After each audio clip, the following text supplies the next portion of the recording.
प्रदेश में 2023 में हाईएस्ट मत लेकर के आदिवासी समाज को विजय बनाएगा।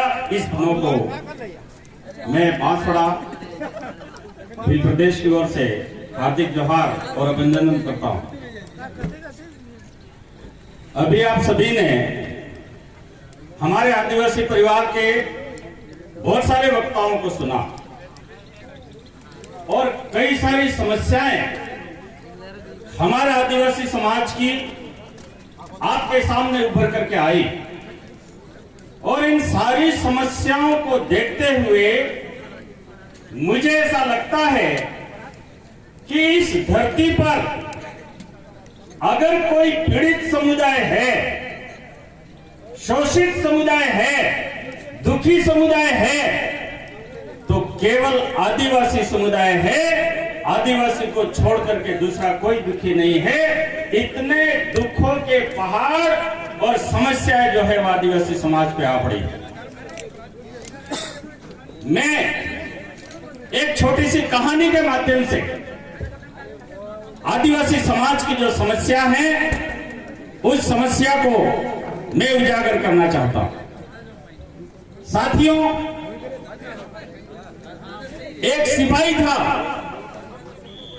जो देश की आजादी की लड़ाई लड़ रहा था और देश की आजादी की लड़ाई लड़ते हुए उस सिपाही को राजा ने कैद कर लिया और वो आजादी की लड़ाई लड़ने वाला स्वतंत्रता सेनानी कई साल तक जेल में रहा और वो जेल में ही था और देश आजाद हो। आजादी के बाद में उसके ऊपर जो भी मुकदमे थे वो वापस ले लिए और वो जेल से बाहर आए और जिस शहर में वो जेल में था उसको रात को छोड़ दिया गया था। तो रात को उस शहर की एक सराय, एक धर्मशाला में वो ठहरा कि सवेरे में अपने गांव जाऊंगा। उस सराय में, जिस सराय में वो ठहरा था, उस सराय में से उसको एक बहुत ही तकलीफ वाली, पीड़ा वाली आवाज सुनाई दी, स्वतंत्रता स्वतंत्रता स्वतंत्रता स्वतंत्रता। बड़ी पीड़ा में, बड़ी तकलीफ में कोई आवाज आ रही थी क्योंकि वो स्वतंत्रता सेनानी था, इसलिए इस आवाज ने उसको खींचा अपनी तरफ और वो स्वतंत्रता सेनानी उस आवाज की तरफ गया और उसने देखा कि एक तोता है जो पिंजरे में बंद है और वो पिंजरे से बाहर निकलने के लिए स्वतंत्रता स्वतंत्रता स्वतंत्रता चिल्ला रहा है और उसको बाहर निकालने वाला कोई भी नहीं है क्योंकि वो जेल में था कई सालों तक, इसलिए आजादी के महत्व को वो जानता था और गुलामी की पीड़ा उसको पता थी। उसने चुपचाप उस तोते को उस पिंजरे से बाहर निकाला और उसने उसको खोल दिया और तोता उड़ करके चला गया। वो वापस अपने कमरे में आकर के सो गया। थोड़ी देर बाद में उसे फिर आवाज सुनाई दी, स्वतंत्रता स्वतंत्रता स्वतंत्रता। वो फिर बाहर गया और वो क्या देखता है कि वो तोता जिसको उसने उस पिंजरे से बाहर निकाला था वो वापस उस पिंजरे में आकर के बैठ गया है और दरवाजा खुला है पिंजरे का, फिर भी अंदर बैठे बैठे चिल्ला रहा है स्वतंत्रता स्वतंत्रता स्वतंत्रता। अब तो उसने उस तोते को बाहर निकालने की कोशिश की लेकिन उस तोते ने पिंजरे की सलाखों को पकड़ लिया और वो उस पिंजरे से बाहर निकलने के लिए तैयार नहीं था। केवल अंदर बैठे बैठे वो चिल्ला रहा था स्वतंत्रता स्वतंत्रता स्वतंत्रता। मैं आदिवासी समाज से ये कहना चाहता हूं कि हमारे आदिवासी समाज की हालत भी उस पिंजरे में पड़े हुए तोते जैसी है जो स्वयं उस पिंजरे को पकड़े हुए है और चिल्ला रहा है आजादी आजादी आजादी आजादी, स्वतंत्रता स्वतंत्रता स्वतंत्रता। हमारी बहनों की हत्याएं हो रही है, मासूमा की हत्याएं हो रही है, हमारे आदिवासी भाइयों की हत्याएं हो रही है। और उन हत्याओं पर कांग्रेस और भाजपा जैसी गैर आदिवासी राजनीतिक पार्टियों की सरकारें जो है वो कुछ भी नहीं बोल रही है। और आदिवासी समाज का शोषण करने वाले, उनकी हत्या करने वाले हत्यारों का कांग्रेस और बीजेपी जैसी गैर आदिवासी राजनीतिक पार्टियां समर्थन कर रही है। लेकिन इसके बावजूद भी आदिवासी कांग्रेस को नहीं छोड़ना चाहता है, आदिवासी बीजेपी को नहीं छोड़ना चाहता है। तो मुझे उस तोते की याद आती है जो पिंजरे में पड़े पड़े बोलता है स्वतंत्रता स्वतंत्रता स्वतंत्रता स्वतंत्रता।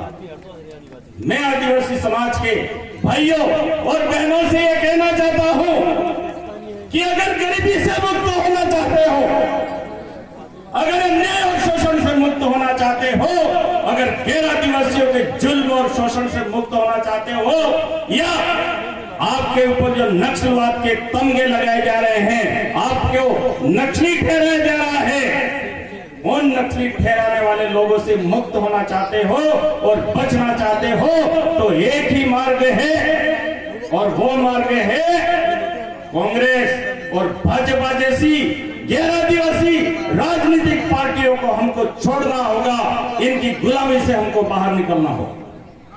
और कांग्रेस भाजपा जैसी गैर आदिवासी राजनीतिक पार्टियों की गुलामी से ही नहीं, हमारी बहन जो मासूम बहन है, उस मासूम बहन का बलात्कार करने वाले और हमारे भाइयों की हत्या करने वाले लोगों के जो धर्म है, उन लोगों के जो देवी देवता हैं, उन लोगों के देवी देवता और धर्मों से भी हमें आजाद होना होगा। और हमें अपना स्वयं का आदिवासी धर्म कायम करना होगा, तब जाकर के हम पूर्ण स्वतंत्र होंगे और तब जाकर के हमारे ऊपर जो अन्याय हो रहा है, शोषण हो रहा है, उस अन्याय और शोषण से हम मुक्त होंगे। हमारे आदिवासी परिवार के भाइयों ने आपके धैर्यवाद में अभी जो 12 महीने पहले जो चुनाव हुए, उस चुनाव में आपको कांग्रेस और बीजेपी जैसी जो शोषणकारी राजनीतिक पार्टियां हैं, उनसे बाहर निकलने का भरपूर प्रयत्न किया। लेकिन यहाँ के लोगों ने कांग्रेस और बीजेपी के पिंजरे को स्वीकार किया और कांग्रेस को वोट देकर के कांग्रेस के नगराज को एमएलए बनाया। लेकिन क्या कांग्रेस का नगराज जो विधायक है, वो हमारी बहन पूजा का बलात्कार करने वाला जो व्यक्ति है, उस व्यक्ति को सजा देने के लिए एक शब्द बोला? जब गैर आदिवासी की हत्या होती है तो यही कांग्रेस और बीजेपी के नेता लाखों रुपया हमारे आदिवासी समाज का, जनजाति के नाम का पैसा आता है, वो उनको देते हैं। लेकिन जब आदिवासी की हत्या होती है, न तो उस परिवार को कोई नौकरी दी जाती है और न ही उस परिवार के साथ में कोई न्याय होता है। ऐसी गैर आदिवासी राजनीतिक व्यवस्था को हमको छोड़ना होगा, त्यागना होगा, तब जाकर के हमें पूर्ण आजादी मिलेगी और तब जाकर के हमारा पूरी तरीके से आर्थिक विकास होगा। हमारे बच्चे आज बीए बीएड किए हुए बच्चे, हमारे आपके बच्चे, हमारी ये माताएं बैठी हुई है, उनके बच्चे बीए बीएड किए हुए 5-5 लाख 10-10 लाख का खर्चा लेकर के बीएड करवाई और बीएड किए हुए बच्चे हमारे आज नरेगा में मजदूरी करने के लिए मजबूर है। आज यहाँ पर कई सारे साथियों ने कहा कि हमारे बच्चों को पढ़ाते नहीं है, लेकिन हमारे जो माता पिता हैं उनका विश्वास पढ़ाई से कहीं न कहीं उठ गया है, क्योंकि अनपढ़ व्यक्ति भी 200 रुपए की नरेगा की मजदूरी करता है और बीएड किया हुआ व्यक्ति भी 200 रुपए की नरेगा की मजदूरी करता है। तो आदिवासी का विश्वास इस व्यवस्था के ऊपर से उठता है। साथियों, मैं ज्यादा न कहते हुए इस समय यही कहना चाहता हूं कि हमें गैर आदिवासियों की शोषण करने वाली जो व्यवस्था है, उस व्यवस्था से आदिवासी समाज को हमें बाहर निकालना है। आप सबने मुझे सुना, उसके लिए मैं आपका जोहार आभार धन्यवाद करता हूं और इस कार्यक्रम के आयोजकों को भी मैं बधाई देता हूं जो इतना शानदार आयोजन आप लोगों ने किया, और भविष्य में भी धैर्यवाद जो है वो पूरे भावना के साथ में मैं अपनी वाणी को विराम देता हूं। जय जवाहर, जय आदिवासी, जय वीर प्रदेश।